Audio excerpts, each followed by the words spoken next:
Look at me, I am so tired. It's 6 o'clock in the morning and I'm hiding in the van. Just came down here to get a couple things and oh my god, you guys. So something that has always really bothered me is when you have girlfriends, they'll sit around and like bash their husbands for the minute things that they do wrong, like take the trash out or put the toddler in the wrong outfit. I don't know. Silly things that don't really amount to much in the grand scheme of things. So I've never been that type of girl to talk a whole lot about interpersonal conflicts. God, guys, I just woke up. I am so tired. It's been a long couple days here in the coffee house. I'm trying to, I don't even know. It doesn't matter if you see me or not. I look like shit anyway, but I often wonder if I had talked to a few more people about things going on, if I could have got some advice on how to deal with it. But when we went to counseling, it was kind of the same thing, where you kind of lay all out your problems and try to help the other person see your perspective. But when they refuse to see your perspective, or they only see it after the fact every single time, it's like you don't really know what to do with that anymore. And it's kind of where I'm at this morning. I want to explain, like, the last 2 weekends, I don't know why I want to do this. I don't want to bash anybody, I've said that all along, but I'm so completely frustrated right now that there has to be so much conflict over absolutely nothing. So I'm going to paint a little picture here of the last 2 weeks of my life. It's been very busy. Jamie has gone out every day on the weekends and, oh wow, there's a really pretty bird there, and done Amazon stuff. If you don't know, you buy things that have a profit margin and you send them into Amazon and they sell them. It works really well. He really enjoys it. It was something I started. I can't keep up with it right now with the little baby because he doesn't like going out, so Jamie took that on.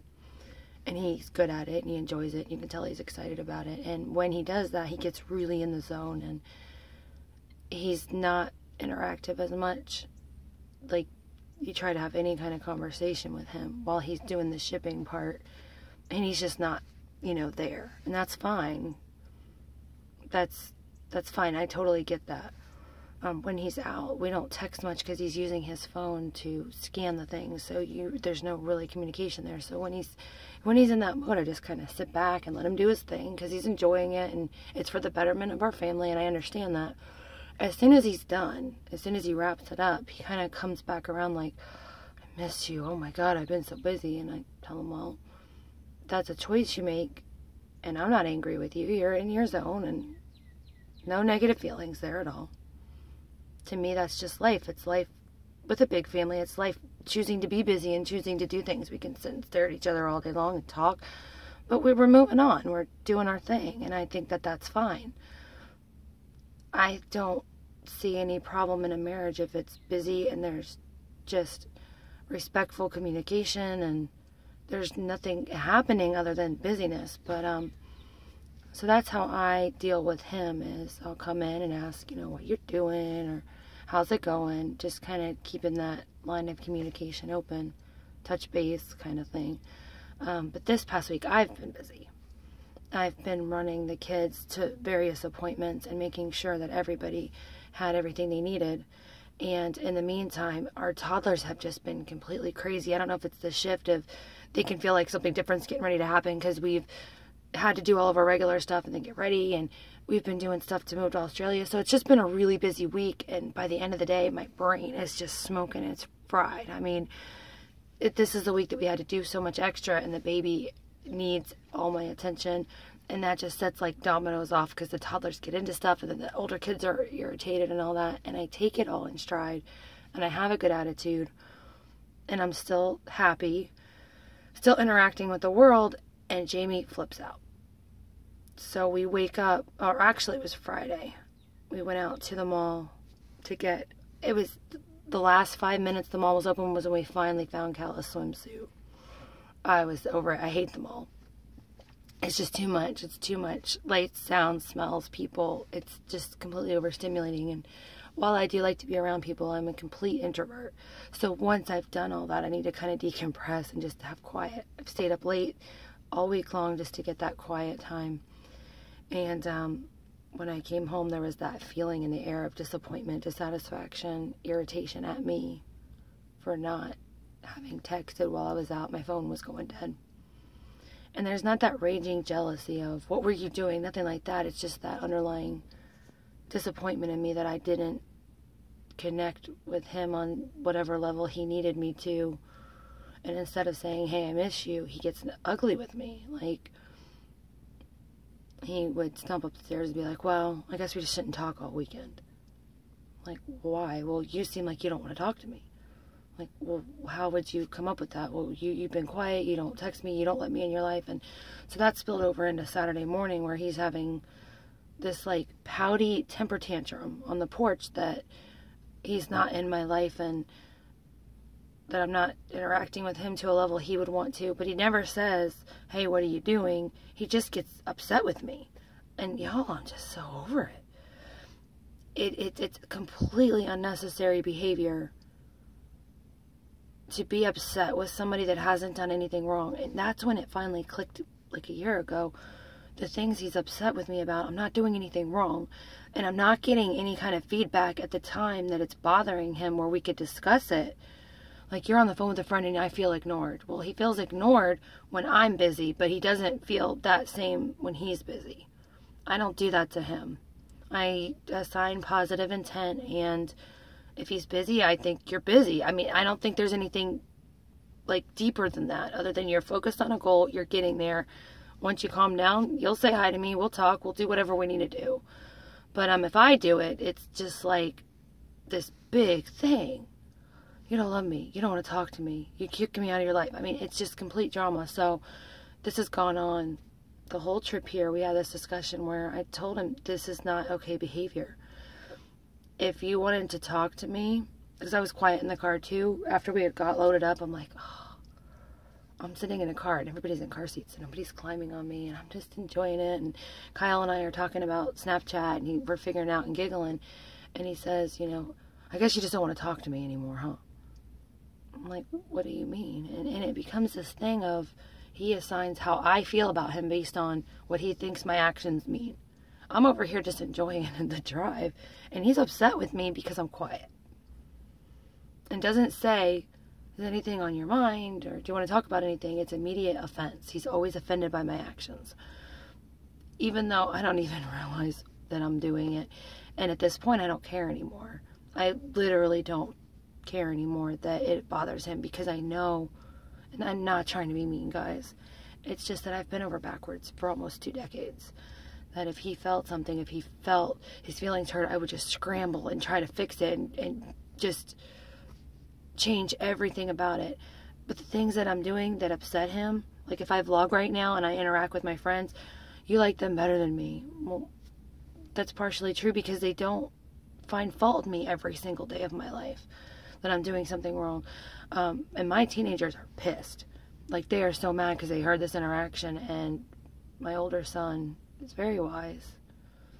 He says he doesn't understand why Jamie would want a big family and then be angry at the realities of it. Now, I don't ignore him all the time. I can promise you that. At the end of a day where it's just been, oh God, on Friday, Corbin cut both of his hands with a razor. We put it way up, and you leave for just a second. He grabs it and he cut both fingers. So that's going on. Callie's freaking out about going and leaving her dog in the swimsuit. They're all fighting. The baby's crying. I have to somehow get out of the house and get everybody's things that they need, pack, all that. Still smiling, still joking, still carrying on. But it had been a long day.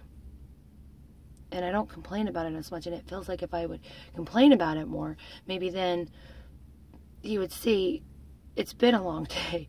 But because I'm happy and because I continually try to keep the positive vibes going on in our house, that creates negativity in him, because I don't know why. I don't get it. I think, not to be, I don't know the word here, haughty, but I would think that men out there, most men, if the worst problem they had is that their wife got kind of overwhelmed, and say at the end of the evening, Babe, I am so sorry. I know. I'm probably being kind of offish. It's been such a day, and how was yours? I don't say F you, leave me alone. I acknowledge that that's probably hard for him when I'm kind of like, whoa, oh my God. And I'm not mean. I'm not ugly. Not sarcastic, even with him. Tread gently. Respect his feelings on it, but I can't always fix it. I can't always say, okay, I will pay attention to you and only you for 2 hours this week, because I have so many children. And we roll really splendidly. But my daughter told me last night, she was upstairs crying, that she wants to videotape our day so that Jamie can see that when I'm not texting him back in the middle of the day, it's because I'm dealing with something. It's busy, it's crazy. It's been even more busy and crazy this week. So here we are in this beautiful location, and there's just all this tension between him and I. And it's really hard to deal with, because at the end of it, it's a lot of apology and a lot of I won't do it again, even though shit, this has been going on for years. And I just want to be left alone at this point. Enjoy the day. I don't want to talk about all this. I want to say, hey, look what Corbin's doing. It's cute. Or then I get that touch on my hand. Can we just be friends now? Well, no. You don't get to do this big drama, freak out, and hurt everybody's feelings. And listen, let our kids hear this shit. And then it's all okay now that you've had your little fit. And I understand that a lot of people out there are rooting for us. But you guys, this has gone on for a really long time, and I'm tired, and like heart and soul tired, and I can hold my own. I promise you guys that. This isn't a situation where I'm all, oh, you know, what do I do? I am fully aware that this is not good behavior, and that I don't have to put up with it. And I don't think in this point there's any compromise, because I'm doing the best I can when I have days like that.